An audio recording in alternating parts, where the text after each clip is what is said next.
এটার পার্ট কয়টা দেখেন, এই ব্রোশিয়ারের পার্ট কয়টা, একটা দুইটা তিনটা, ট্রাই হোল্ড ব্রোশিয়ার তিনটা। এটা কি আছে, এটা কিন্তু আপনার আউটসাইডের, আউটসাইড এরিয়াতে এটা। আচ্ছা ফোল্ডিং করলে এইটা সবার উপরে দেখা যাবে আর এটাকে ব্যাকে দেখা যাবে, বুঝছেন? আপনি যখন ফোল্ড করবেন এটা উপরে দেখা যাবে আর এটা সবচেয়ে নিচে দেখা যাবে। আর এখানে যদি আমরা আরেকটা দেখি, এটা এটা কিন্তু ইনসাইডের গুলা, ভিতরের গুলা, একটা দুইটা তিনটা, এই তিনটা কি থাকবে ভিতরে। তো এগুলো দেখা যাবে ভিতরে, এগুলো বাহিরের অংশ দেখা যাবে না। শুধু বাইরে দেখা যাবে কোনটা, এইটাকে, এটা ফ্রন্টে থাকবে আর এটা ব্যাকে থাকবে, এই দুইটাই কি দেখা যাবে বাইরে। আর এটাকে দুইটা আর্টবোর্ডে করতে হয়, এটাকে আমরা কি বলবো, এটার জন্য একটা আর্টবোর্ড নিব, এটা আউটসাইড, আর আরেকটা কি, এটা ইনসাইড, এটার জন্য আমরা আরেকটা আর্টবোর্ড নিব। তাহলে দুইটা আমার কি আর্টবোর্ড নিতে হবে, আর কলামও দুইটা নিয়ে নিব। এটা করলাম, করার পরে এখন যদি আপনাকে এই পিকচারটা দেখাই, এই যে দেখালাম যেটা, এটা হলো ফন্ট আর এটা ব্যাক, এই দুইটাই কিন্তু আপনারা দেখতে পান। আপনারা যখন একটা ব্রোশিয়ার হাতে নেন, ট্রাই হোল্ড ব্রোশিয়ার, তখন কি দেখা যায়, এটার ফন্ট দেখা যায় আর ব্যাকটা দেখা যায়, আর তো বাকি ভিতরের গুলো আমি খুললে না দেখা যাবে। দেখেন এই ব্যাপারটা ক্লিয়ার আপনাদের? ট্রায়াল বসিয়ার কোনটা বুঝতে পারছেন আপনারা সবাই এখন? ট্রাই হোল্ড বসিয়ারের জন্য আমরা সাইজ নেওয়ার জন্য ফাইলে যাব, ফাইল থেকে নিউতে যাব, নিউতে যাওয়ার পর আমরা, আমার লাগবে আর্টবোর্ড দুইটা, যেহেতু আমার কি আছে, ইনসাইড আর ব্যাক সাইড আছে, দুইটা আর্টবোর্ড দিব। আর কলামে আমরা দুই কলামে রাখবো, এই জন্য দুইটা কলাম দিলাম। আপনারা A4 সাইজও দিতে পারেন অথবা লেটার সাইজে নিতে পারেন, এই দুইটার একটা সাইজ দিয়ে দিবেন। দেওয়ার পরে এটা আমরা কি চাচ্ছি, এটা চাচ্ছি কি ল্যান্ডস্কেপ ওয়াইজ, মানে এরকম দেখা যাবে, আর এইভাবে বসবে এটা এভাবে, লম্বা লম্বি না, লম্বা লম্বি কিন্তু পোর্ট্রেট, এটা দিবেন। ল্যান্ডস্কেপ দেওয়ার জন্য আমরা এটা ক্লিক করলাম। ক্লিক করার পরে এটার আপনারা সাইজ, আমি আপাতত এটা রাখছি, এই সাইজটা রাখবো, ব্লিডের জন্য এই সাইজটা রাখবো। রাখার পরে CMY কে 300 পর ওকে দিয়ে দিবেন।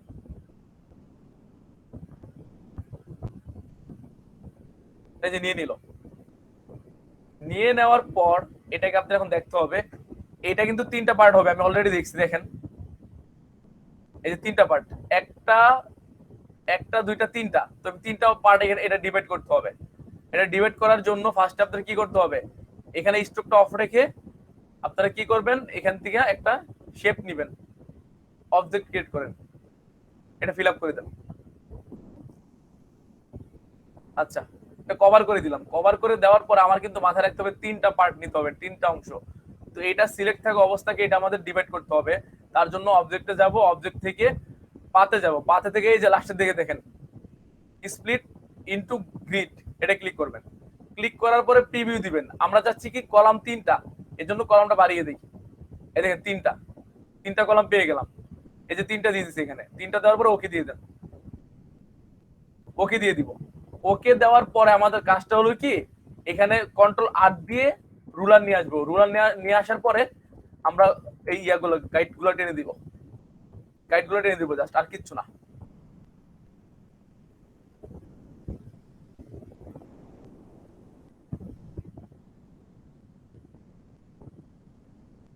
আচ্ছা, গাইড গুলো টেনে আমরা একটু জুম করে দেখতে পারি আমাদের গাইড গুলো ফিক্সড হয়েছে নাকি। হ্যাঁ ফিক্সড হয়ে গেছে, হয়ে গেছে ফিক্সড। গাইড গুলো টেনে দিলাম, তাহলে একটা পার্ট, দুইটা পার্ট, তিনটা পার্ট, তিনটা অংশে ডিভাইড হয়ে গেল এটা। তো ডিভাইড হওয়ার পরে এখন একটা কথা হলো গিয়ে, আমাদের কিন্তু সবসময় সেফটি এরিয়াটা নিতে হয়। সেফটি এরিয়া, সেফটি এরিয়া নেওয়ার জন্য আপনারা কি করতে পারেন, তার জন্য আপনারা এই দেখেন, এটা কিন্তু একটা ডিভাইড, এটা একটা ডিভাইড, এটা একটা ডিভাইড, তিনটা ডিভাইড হয়ে গেছে। সবগুলোর ভিতরে, সবগুলোর ভিতরে কিছু অংশ নিয়ে নেওয়ার, যাতে সেগুলো আমরা কি করতে পারি, যাতে সেগুলো আমরা সেফটি এরিয়া হিসেবে রাখতে পারি, সেগুলোর মধ্যে শুধু লেখাগুলো লিখবো।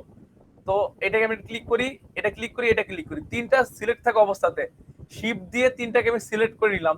সিলেক্ট থাকা অবস্থাতে আপনারা যাবেন অবজেক্ট, অবজেক্ট থেকে পাথ, পাথ থেকে যে স্লিপ, না এটা তো নিয়ে নিচ্ছি, অফসেট পাথে চলে যাবেন। চলে যাওয়ার পরে এখানে কি দিবেন, প্রিভিউ দিয়ে দেখতে পারেন কিরকম দেখা যাচ্ছে। আমরা কি -0.125 নিব, নেওয়ার পরে ওকে দিয়ে দিব। দেখেন ভিতরে একটা অংশ চলে আসছে। আমরা ভিতরের অংশটাকে কি করে দিব, রাইট বাটন ক্লিক করে গাইডে পরিণত করে দিব, করে দিলাম, দেখেন ফিক্সড হয়ে গেছে। এখন এই অংশটা হয়ে গেছে আমাদের। দেখেন যদি জুম করে আপনাদের দেখাই, দেখেন এইটা একটা এরিয়া, এটা একটা এরিয়া, এটা একটা এরিয়া, তিনটা এরিয়া কিন্তু আমরা অলরেডি ফিক্সড হয়ে গেছে এখানে।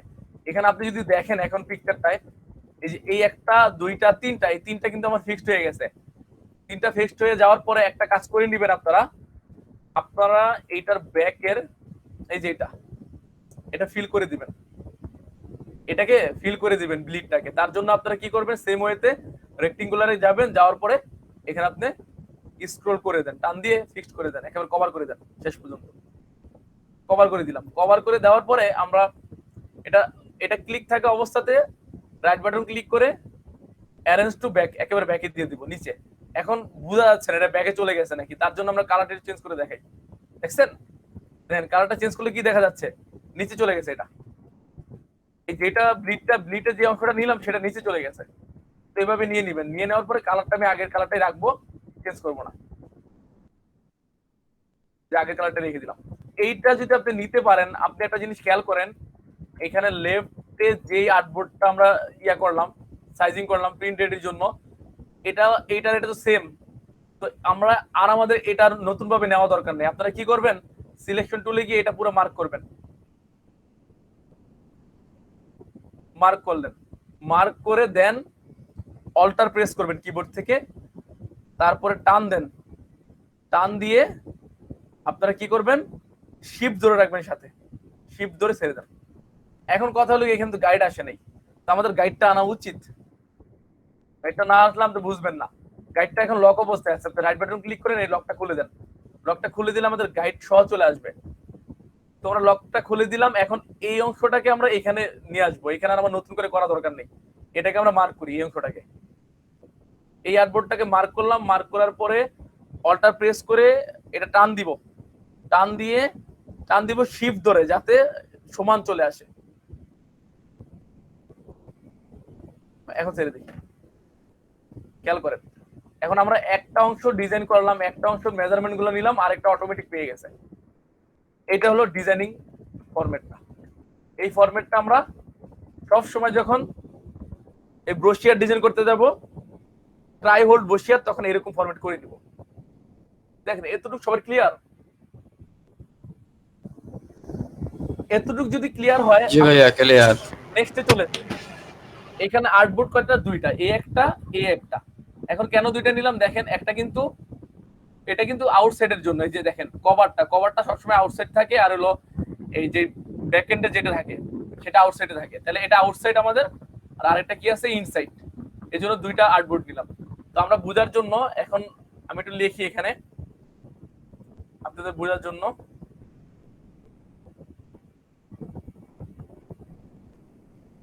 এটা লিখি, এটা ফার্স্ট এটা কি থাকবে, আউটসাইড,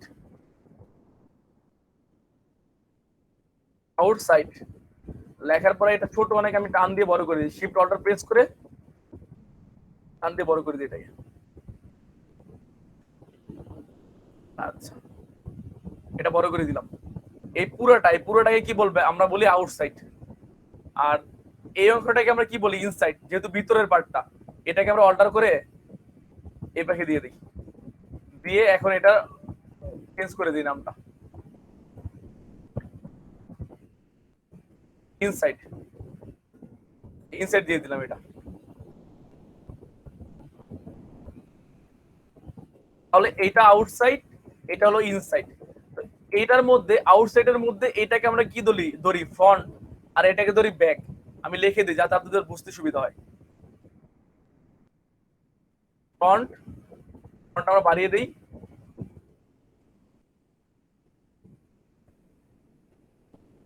এই দেখেন শুধু এই অংশটাকে ফ্রন্ট বলে, আর এটাকে অল্টার করে এই পাশে দিয়ে দিলাম, এটাকে আমরা ব্যাক দিব, ব্যাক লিখবো। তাহলে এটা কি ফ্রন্ট সাইড আর এটা ব্যাক সাইড, এই দুটো পাবো আমরা এখান থেকে। পাওয়ার পরে এটাকে আপনি যদি আমরা এখন নাম্বারিং করি, নাম্বারিং করতে গেলে দেখেন তাহলে কি করতে হবে, এটাকে একটা নাম্বার দিই, এটাকে নাম্বার দিলাম 1, 1 দিয়ে নাম্বারটা অনেক ছোট, আমি এটা বড় করে নেই। হ্যাঁ, এটাকে দিলাম 1, দেখেন এটাকে দিলাম 1, এটা 1 দেওয়ার পরে আমি তারপরে সিরিয়াল কোনটা করবেন আপনারা কাজ, পাল্টার ধরে এখানে নিয়ে গেলাম, এটা 2 নাম্বার, এটা 2 নাম্বার কাজ করতে হবে এটাতে। এটাকে 3, এটা 3 নাম্বার।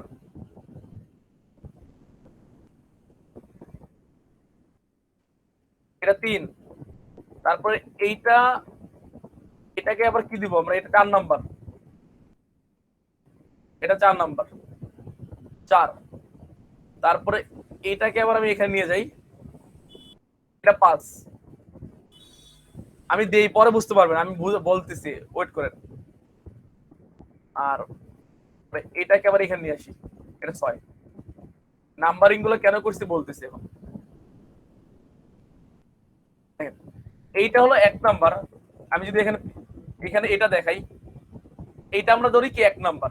এটারে আপনি যখন হোল্ড করবেন, ঠিক আছে, এটার ভিতরে কি চলে যাবে, এই অংশটা না, এই অংশটা দেখবো না, এটার ভিতরে এই যে এটা, এই জন্য কি এটাকে আমরা কি দিছি, 2 নাম্বার। খেয়াল করেন, এটাকে আমরা 2 দিছি, এই যে 2। তারপরে তো দেখা যাবে এটা 3, তারপরে 4 দিছি, এটা 3, পরে 4 দিছি। দেওয়ার পরে আবার যদি আমি এখানে চলে আসি, এই যে এটাকে আবার 5 দিছি, এটাকে 6 দিছি। এভাবে আমরা নাম্বারিং করে নিলাম, বুঝার ক্ষেত্রে, বুঝতে সুবিধার ক্ষেত্রে আমরা নাম্বারিং করে দিলাম। নাম্বারিং করে দিবেন। নাম্বারিং করে দেওয়ার পরে এই যে দেখেন, এটা আপনার একটা মোটামুটি সুন্দর একটা ফরম্যাটে পরিণত হয়েছে। এখন কথা হলো কি, আপনারা বলতে পারেন আচ্ছা ভাই, তাহলে কোন পার্টের মধ্যে আমরা কোন অংশটা রাখবো, মানে একটা ডিজাইন করতে দিবে আমাকে ক্লায়েন্ট, কোনখানে কি লিখবো, তাও বুঝিয়ে দিচ্ছি। দেখেন, এই যে যেটা ফ্রন্ট, এই যে এটা ফ্রন্ট, এটা কি আউটসাইডের মধ্যে কিন্তু ফ্রন্ট থাকে আর ব্যাক থাকে। আমি বারবার বলতেছি আউটসাইডের মধ্যে। তো আউটসাইডটা আপনি কাউন্ট করেন, এখানে দেখেন, এইটা যদি আমি কম্পেয়ার করি, এখানে জাস্ট কি থাকবে, একটা লোগো থাকবে, একটা কোম্পানির নাম থাকবে, তারপরে কোম্পানির কিছু ওই ট্যাগলাইন এইসব টাইপের কিছু লেখা থাকবে, আর কিচ্ছু না, ইম্পর্টেন্ট কিছু, ঠিক আছে, এরকম কিছু লেখা লেখা থাকবে এখানে। এইটার পরে আপনি যদি আমি এই অংশটা আপনি দেখাই আপনাকে এগুলারে, এই যে এটা তো গেলে 1 নাম্বারটা বললাম, কভার পেজ হিসেবে থাকবে।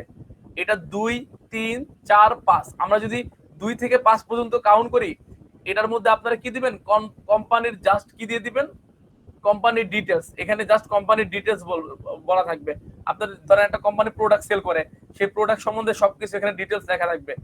ডিটেলস লেখা থাকবে এই পর্যন্ত, এই যে এই পর্যন্ত, এই 4টা পেজে ডিটেলস লেখা থাকবে। লেখা থাকার পরে লাস্টে যে পেজটা থাকবে সেটা ব্যাক, এই যে ব্যাকটা আমি দেখাই, এই যে এটার মধ্যে আপনারা কি করবেন, এটার মধ্যে জাস্ট খালি ইনফো গুলো লিখে দিবেন। ইনফো লিখতে পারেন, পরে আপনার বারকোড দিয়ে দিতে পারেন। কারণ কি, আমরা টার্গেট রাখবো এইটা আর এইটাকে বেশি অ্যাট্রাকটিভ করার জন্য। একটা অ্যাট্রাকটিভ কেন করবেন, আপনি যখন একটা এরকম ব্রোশিয়ার হাতে পান, তখন আপনারা কি করেন, আপনারা এই অংশটাকে দেখতে পান, তারপরে উল্টালে এই অংশটাকে দেখতে পান, এটা ফ্রন্ট, এটা ব্যাক। এই দুইটা দেখে কিন্তু আপনি মোটামুটি টাচ করতে পারেন এটার মধ্যে কি আছে। আর যদি দরকার হয় না, আপনার এই কাজ রিলেটেড না, আপনার সাথে মিলে, তখন আপনি এটা অনেক সময় রেখে দেন। আপনি ভিতরে খুঁজতে যাবেন ইনফোগুলা, এই জন্য ভিতরে না খুঁজতে গিয়ে আপনি ডাইরেক্ট ব্যাকে উল্টিয়ে যাতে এটা বুঝতে পারেন এটার কি, মানে ফেসবুক আইডি বা টুইটার আইডি বা তার অ্যাড্রেস গুলা, ফোন নাম্বার, যাবতীয় বারকোড, এগুলো সব অ্যাড করে দিতে পারবেন এখানে। তো এটা মেইনলি গেল কি ট্রাই হোল্ড ব্রোশিয়ারের ফরম্যাটিং।